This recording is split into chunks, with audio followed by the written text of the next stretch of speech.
പാലക്കാട് നെല്ലിയാമ്പതിയിൽ തുടർച്ചയായി ജനവാസ മേഖലയിൽ ഇറങ്ങുന്ന ചില്ലിക്കൊമ്പനെ നിരീക്ഷിക്കാൻ വനംവകുപ്പ് പ്രത്യേക സംഘത്തെ നിയോഗിച്ചു.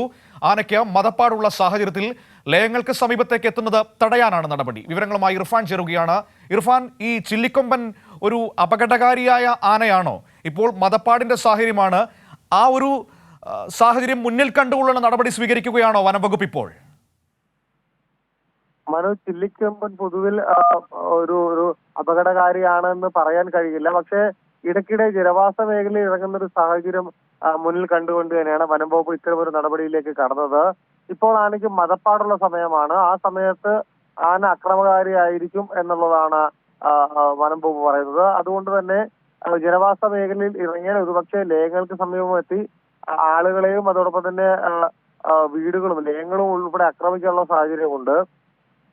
കഴിഞ്ഞ 3 ദിവസമായി തുടർച്ചയായി രാവിലെയും രാത്രികാലങ്ങളിലും ചില്ലിക്കൊമ്പൻ ജനവാസ മേഖലയിലും ടീ എസ്റ്റേറ്റുകളിലും തോട്ടങ്ങളിലൊക്കെ ഒരു സാന്നിധ്യം ഉറപ്പിക്കുന്ന ഒരു സാഹചര്യമുണ്ട്. അത് വലിയൊരു ആശങ്ക കൂടിയാണ് വനം വകുപ്പ് കാണുന്നത്.